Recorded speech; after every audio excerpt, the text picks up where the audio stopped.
Hi folks, I'm coming to you today from Southwest Washington State. I'm on the coast here on the beach, and I came out early this morning to photograph shorebirds migrating northward. And it's mid-May, it's getting towards the tail end of northward shorebird migration. Most of the big pulses of Dunlin and Western Sandpipers, the most abundant probably migrants in this part of the world, have already gone through, but there's likely still some stragglers. But what I'm really after are Sanderlings, and there should still be a number of Sanderlings here. And as you get later in the season, even by a week, the chances of having more and more birds in really nice, bright breeding plumage is better and better. And one of my main goals is to shoot Sanderlings in some really nice breeding plumage. Sanderlings are this cosmopolitan bird. They live on sandy beaches all around the world throughout the rest of the year during the winter months. And I've always felt like this window of getting them in breeding plumage is really quite short in the temperate regions of the world as they move northward. So that's one of my main goals today, to shoot Sanderlings. And the other goal I have is to shoot more action of Sanderlings. They're birds that run a lot. They're the birds that chase waves back and forth on the beach. And I want to really focus on shooting birds while they're moving, while they're doing things, while they're feeding. So it's a bit of a blustery day. The surf is quite heavy right now, so I hope the audio will be okay for you all to hear what I'm saying out there. But my plan will be just to go out, check in now and then as I'm shooting, and talk about what I'm doing. And then hopefully towards the end of the video, I'll take some time to talk a little bit about my approach to shooting shorebirds in some of these situations and dealing with sand, what kind of clothes to wear, what kind of gear. Shorebirds are one of the groups of birds, probably the group of bird that I photograph most in my life in the world, all over the world. So it's one thing I have a lot of experience with, is laying in the mud and sand shooting shorebirds. So I'm gonna head on out there. I can see already that there are shorebirds up the beach, and get up there, get close, and hopefully start doing some shooting and avoid the rain. So thanks for coming along, and please, as always, like and subscribe, and I appreciate it. See you in a bit.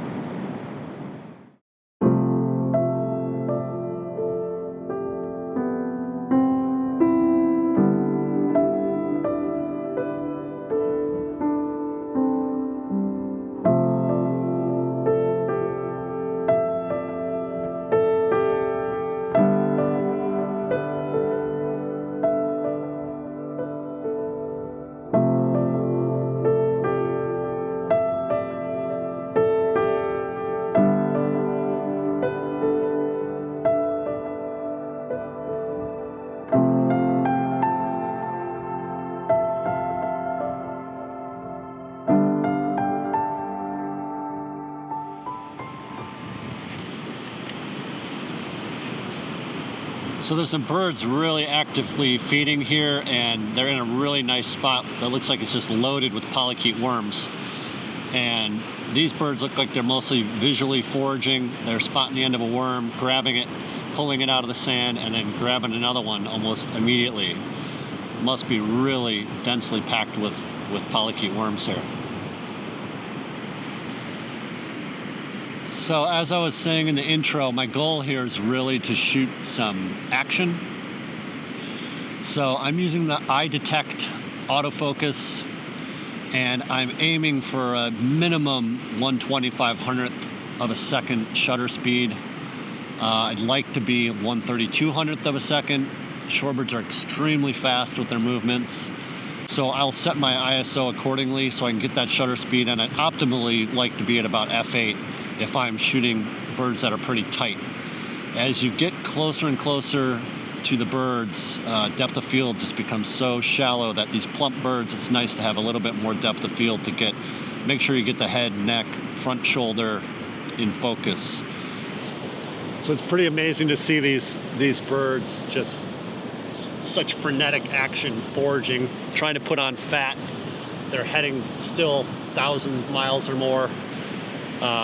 And they need to be on the breeding grounds within probably about 2 weeks max. Constantly on the move. Oh, oops. Here comes a wave.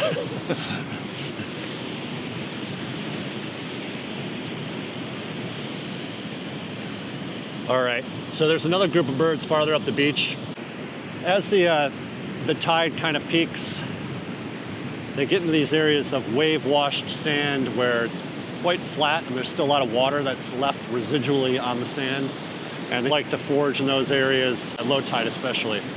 And it's nice because you get this nice reflection off the wet sand, creates a nice blue kind of smooth substrate and bounces some light up on them. So I'm gonna see if I can lay near an area of this sand that they seem to be favoring, get in a good spot, and then wait for the birds kind of to forage their way towards me. And the great thing about shorebirds is when you're laying down, most species, sandpipers, plovers, extremely tame. They'll walk within meters of you. If you're slow, controlled movements, laying down low on their field of view, they're very confiding and just want to go about their business of foraging. Yeah, so that's what I'm going to do here.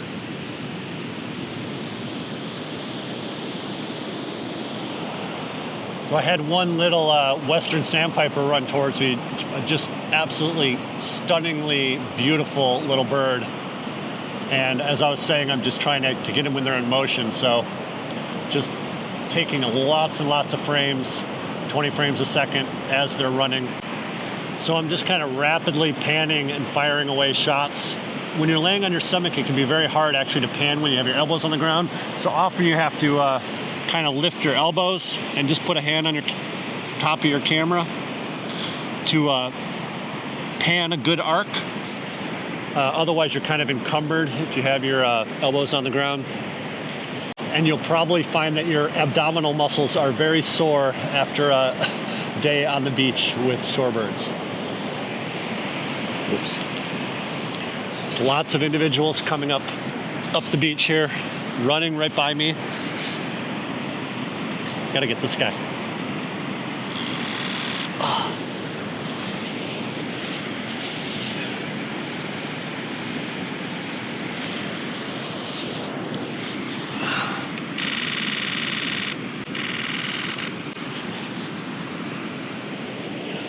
Sanderlings are also really interesting in that they're pretty much the only bird in their family that's really specialized for these waved wash zones on sandy beaches, you know, right along the surf line.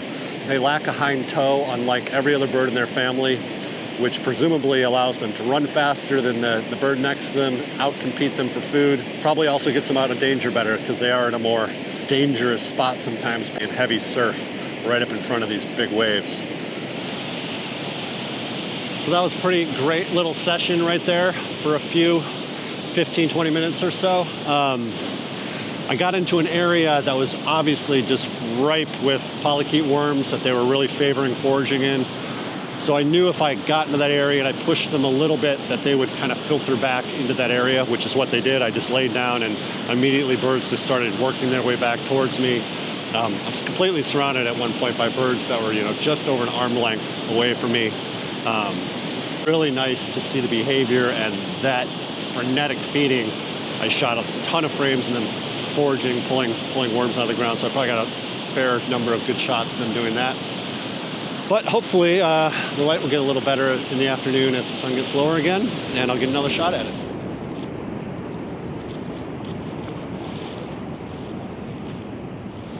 So I've walked along this little freshwater inlet towards the beach. You can see the water flowing behind me here. And often at high tide, when the feeding areas become inundated with water, shorebirds will go to roost for a little while, and often they'll come to places like this to bathe in the fresh water. So there are some Dunlin and Sanderlings flying in right now, a few western sandpipers mixed in. I've kind of walked as close as I feel like I can comfortably walk on my feet. So I'm gonna do my walk on my knees for a little bit here, and then get down on my stomach and shimmy up the last bit of the way to the area where they're bathing. I got to the point where a few birds started getting out of the water, it seemed like, so I stopped and I'm just laying here. And I definitely don't want to flush them out of there. For one, they're enjoying themselves bathing, but they also act as decoys, drawing in more birds to that spot. So I want to make sure that I don't disturb the birds that are there, take a really slow approach to that spot, and hope for more birds to fly in and land. The sun is coming out periodically, so I'm not sure what that's going to do for things, but we will see.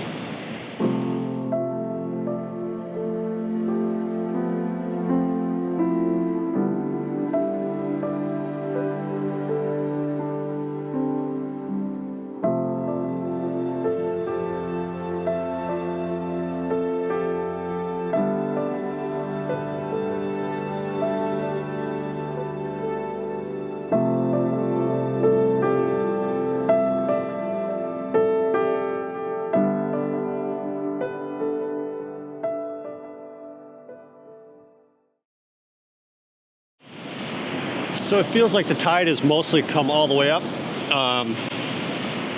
Doesn't look like it's gonna be a very, very high tide. So I'm gonna wait it out a little bit. One of the best times to really shoot them is on the receding tide because they're really actively foraging. It's not the best as far as getting wet and muddy. The incoming tide's a lot better because the birds are being pushed towards you. You're laying on dry sand, or at least just not soupy wet sand. But there'll probably be more activity and behavior once the tide starts going out. So amazing to see some of these absolutely gorgeous individuals, just gorgeous birds. Hey everybody, it is afternoon now, and it was a bit hit or miss this morning with the weather and the wind and some rain. I think I got a few of my shots that I wanted to get. Got some nice shots of some birds running, I think. I really, the key there is the high shutter speed and taking a ton of frames, and hopefully I got a few nice ones. And I got some in sunlight and some in the overcast, but not optimal overcast conditions of birds foraging. So that's pretty nice. So right now I just kind of have had to wait through the whole midday period because it's become very sunny. And now I have to contend with facing west. And the birds are foraging right close to the surf right now. So that would be very difficult to shoot anything other than really bright backlit stuff, which is not what I'm after today. So plan is I'm gonna wait a little longer. There's a receding tide. So birds are generally following the receding tide out.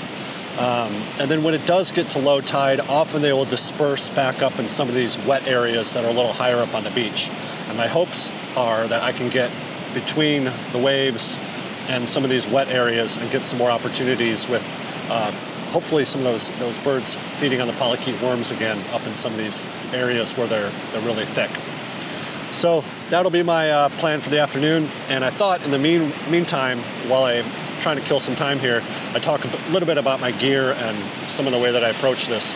I went over a little bit, how I basically, especially with when I have the light behind me, kind of get into that. I kneel, walk on my knees for a while, get on my belly, and then scooch on my belly for a while. And obviously you're gonna get really dirty, sandy, and all that kind of stuff. So there's a few key things. First, let me grab this. I generally always use a ground pod like this. This is the skimmer ground pod. And I almost always use a gimbal head on there. I don't want to have a ball head on there that might flop over and the camera will fall into the sand. So a gimbal head like this on a ground pod is very nice to use. And this dish allows me to basically not touch the camera, and I can keep pushing it forward. It slides nicely in the sand.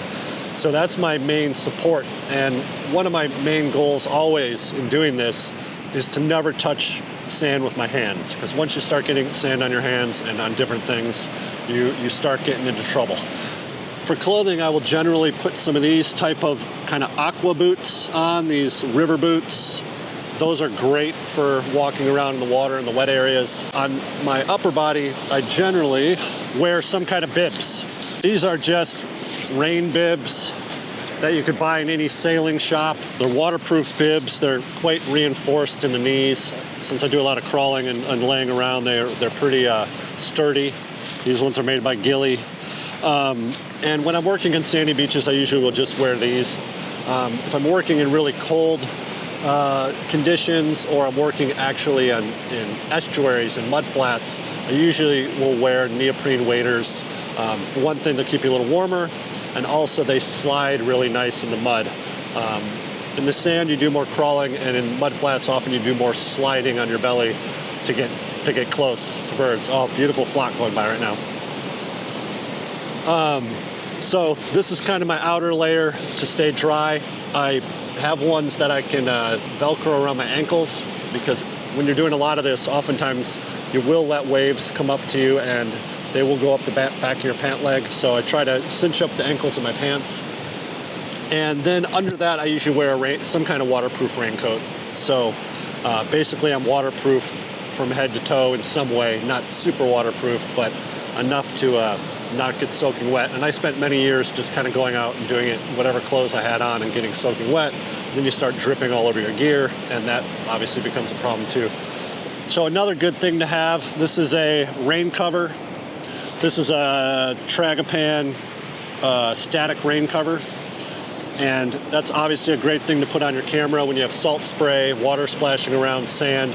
This way, if you have this cover on your camera, you could, brush sand off your body. Stuff can drip and get on your camera, so that protects your camera another level. I don't always put it on, and I usually regret it afterwards. So I'm going to throw that on for this afternoon. And the other real important thing for me, some towels. Always bring some towels, and generally I always have this bin in my car. So having some kind of bin that you can throw your wet gear in when you're done is really nice to have. Keep the car clean, that kind of thing. So I usually keep all of my shorebird stuff in that bin, and when I know I'm going to be out in mud flats or shooting shorebirds or getting really dirty, I just throw that bin into my car and head out. So got a little bit longer to wait here while the tide recedes, and then hopefully get between the surf and some birds that are foraging farther up the beach in some of these wet areas that remain wet when the tide recedes.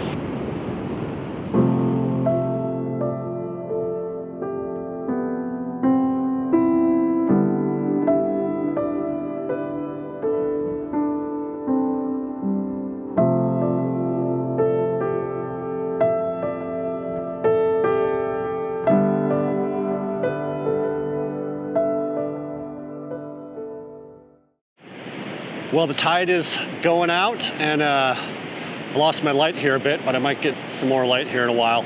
But I've got a huge group of Sanderlings here that are feeding on a big, broad, wet area that looks like it'll stay wet at low tide.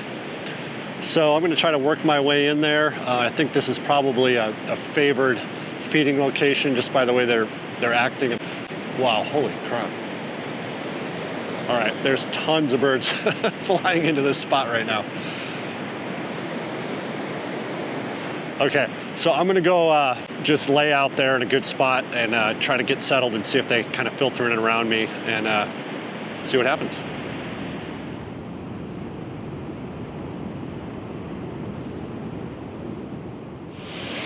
So I'm in an area with just loads, huge flock of Sanderlings. So I don't know if you can see this, but I've got birds all around me here. And they're just spilling off into the distance. Just layers and layers of Sanderlings foraging. The light's a little dim. It's been under the clouds a lot, so I'm having to compromise a little bit on my settings. So a little slower shutter speed here and there than I'd like. And every now and then I get a little pulse of light coming through the clouds. Take a look at this.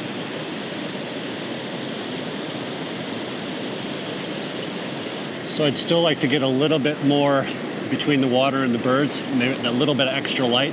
If I could get it, I'm a little side lit here, I'm gonna try to get. So I'm gonna make one more little move towards the water. These birds will definitely go around me on the other side if I could get another 20 feet towards the water. So I'm gonna do my little scooch on my belly. Get over there. Oh.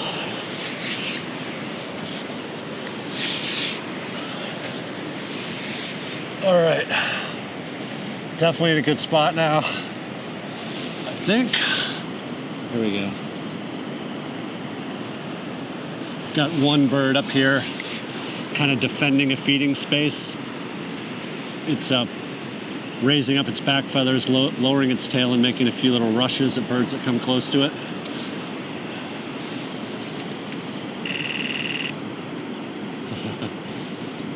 Really bright bird, acting territorial on its feeding spot. it's pretty interesting. These birds are very gregarious. They forage in flocks. They follow the waves together. They're in groups, and when they get away from the surf, a number of them, some of them, become very territorial and defend little feeding spaces. I've got a very bright bird right here who's just got his 4 square meters and doesn't want to leave it. He's chasing every bird off, and I've just got myself in a good position for him. I'm kind of taking an embarrassingly huge amount of photos, but as is always the case, one will be the best.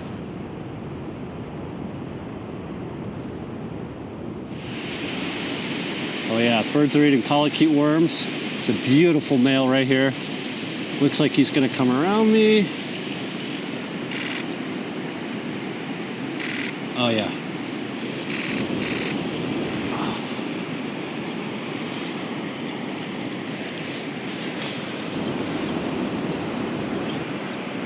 Oh, come on.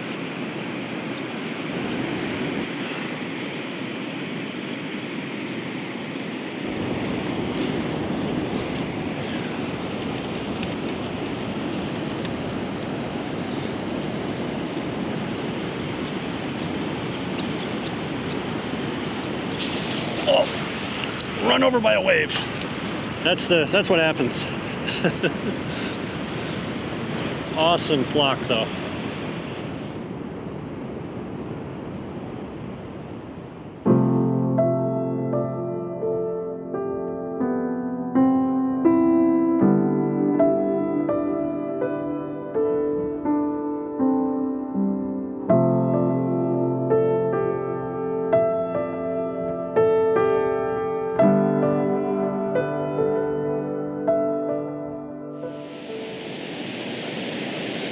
Well, that's going to be about it. Big wave came in and got me, flushed up all the birds, so I took that opportunity to jump up out of there, and all the birds are back here again. Super confiding when they're really intently foraging like that in an area that's obviously really highly productive for, looked like mostly all of them eating polychaete worms, little thread worms.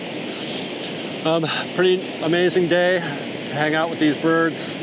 I don't see them, as I said earlier, that often in breeding plumage, so it's really nice to see some of those really beautiful breeding Sanderlings. It's pretty amazing that this species is a cosmopolitan bird. You can see them on sandy beaches anywhere in the world outside of the breeding season, and now they're all rushing up to the mid and high Arctic to breed. Most people probably just think those little sandpipers chasing waves back and forth on the beach live there year round. But no, they make some astounding migrations, and these areas like this, highly productive, are the only way they can do it. Putting on fat, bulking up, flying north. So I'd love you to like and subscribe as usual. It's good for the YouTube algorithm, as you may know, you may have heard. Yeah, so I'll see you next time, and thanks for checking out these shorebirds on the Washington coast. And see you soon. Take care.